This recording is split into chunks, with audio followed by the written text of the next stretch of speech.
پاک پڑھیں اللہم صلی علی سیدنا نبینا و شفیعنا و حبیبنا و مولانا محمد معدن الجود والشرف و آلہ الکرام ابن الکریم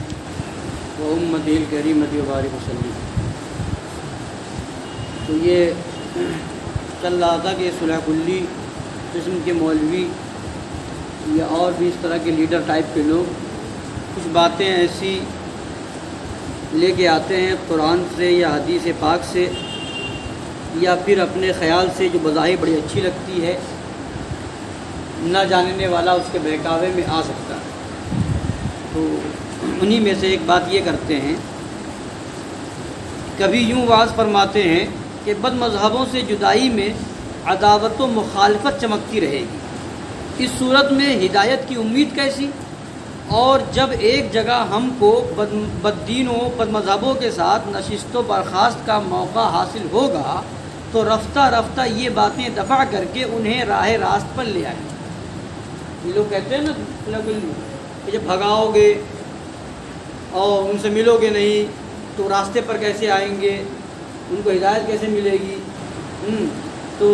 دھیرے دھیرے راستے پر لانے کا طریقہ یہ ہے کہ ان سے ملو، بیٹھو، ساتھ میں کھاؤ پیو، معاذ اللہ اس طرح کی باتیں کرتے ہیں۔ بہم دشمن بھی ایک جا ہوں تو الفت ہو ہی جاتی ہے، یہ ہے مل بیٹھنا وہ شے محبت ہو ہی جاتی ہے۔ یہ اس طرح کے شعر یہ پیش کرتے ہیں۔ اب جواب سنیے۔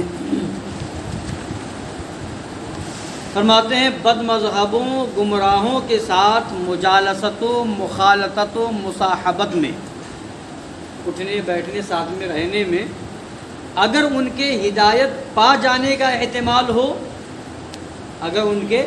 ہدایت پا جانے کا احتمال ہو تو دوسرا پہلو یہ بھی تو ہے کہ ان کی صحبتیں، ان کی ملاقاتیں ان بھولے بالے سنی مسلمانوں میں بھی وہی ٹھنگ پیدا کر دیں، وہی گھاتیں، یہ بھی معاذ اللہ وہی رنگ لے آئیں، وہی باتیں، جیسا کہ ندوے کا واقعہ، مشرکی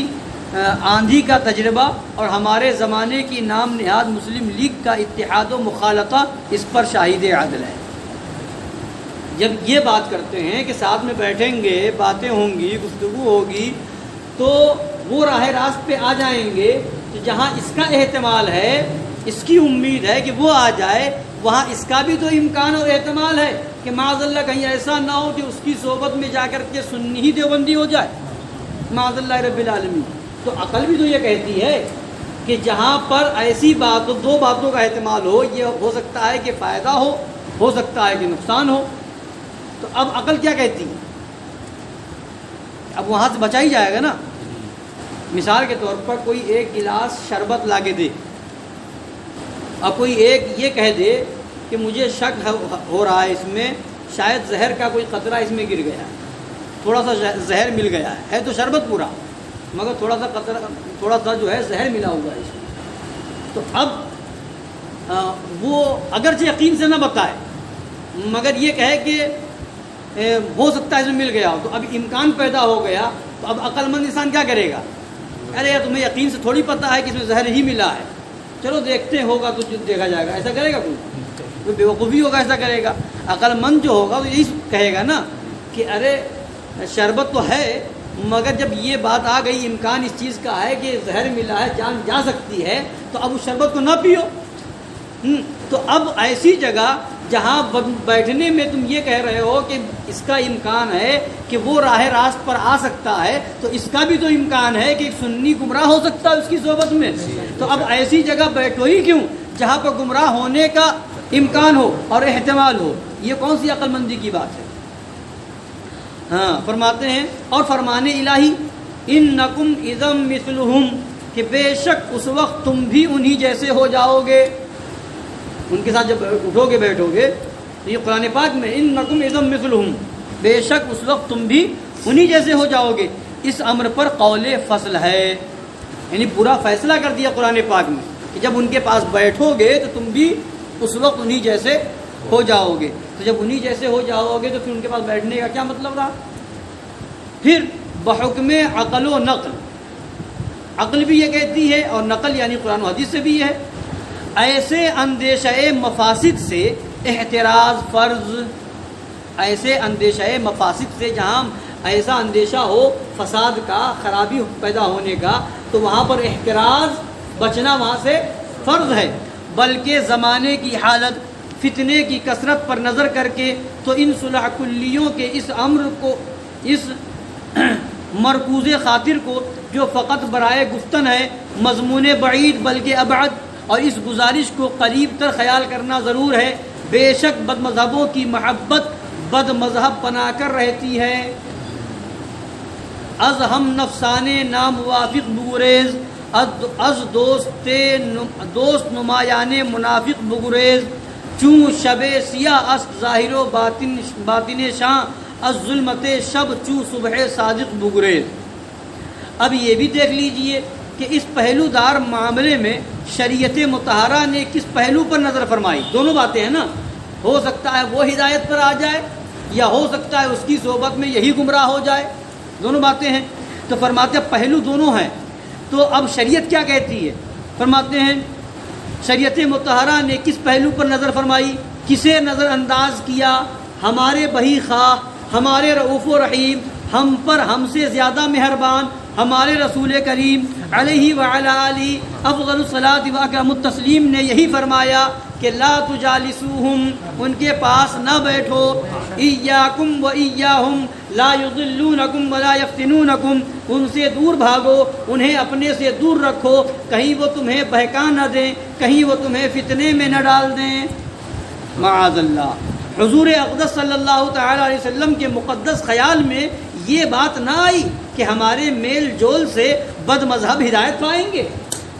سرکار تو یہ فرما کہ ان سے دور رہو، کہیں ایسا نہ ہو کہ تمہیں گمراہ کر دیں، کہیں ایسا نہ ہو کہ تمہیں فتنے میں ڈال دیں۔ تو کیا سرکار یہ بھی تو فرما سکتے تھے؟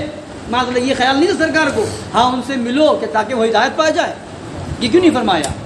سرکار نے تو یہ فرمایا کہ ان سے دور رہو، کہیں تم نہ گمراہ ہو جاؤ۔ ہاں معاذ اللہ، حضور اقدس صلی اللہ تعالی وسلم کے مقدس خیال میں یہ بات نہ آئی کہ ہمارے میل جول سے بد مذہب ہدایت پائیں گے، راہ راست پر آئیں گے، نہیں، یہ منع فرمانا اس قبیل سے تھا جس طرح شفیق باپ اپنی پیاری اولاد کو آوارہ مزاجوں بدماشوں کی صحبت سے روکے، پھر جس نے اپنے مہربان باپ کی نصیحت پر کاربندی کی دو جہاں میں نفع پایا، اور زمانے نے بھی اسے سعادت مند و خلف کہہ کر یاد کیا، جس نے خلاف کیا دارین میں نقصان اٹھایا، نا خلف آوارہ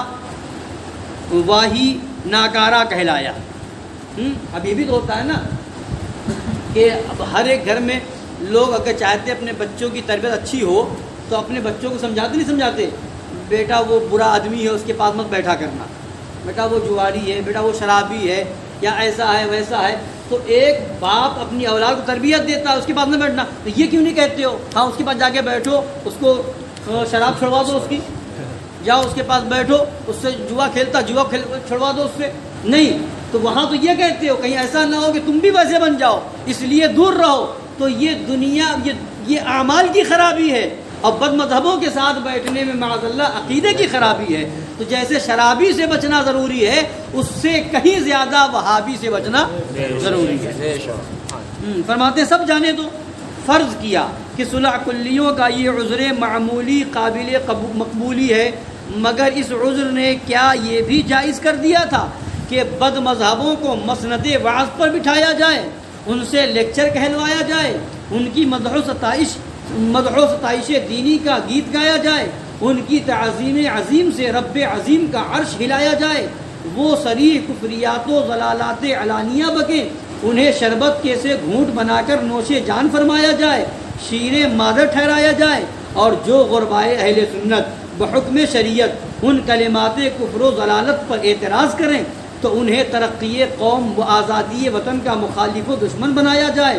ملک میں ان حامیان دین و ملت کے خلاف اخباروں کے کالموں، پنڈالوں کے پلیٹ فارموں پر پروپیگنڈوں کا طوفان بے تمیزی اٹھایا جائے۔ یہ کون سی دیانت ہے؟ یہ کس قسم کی صلح کلیت ہے؟ للہ للہ للہ، ذرا تو کلمہ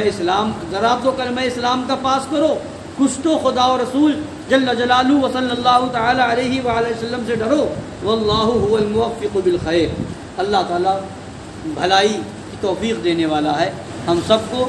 صحیح طریقے سے دین سمجھنے کی توفیق عطا فرمائے اور بالخصوص صلح کلیت کی وبا سے محفوظ و معمون رکھے، آمین برحمتک یا ارحم۔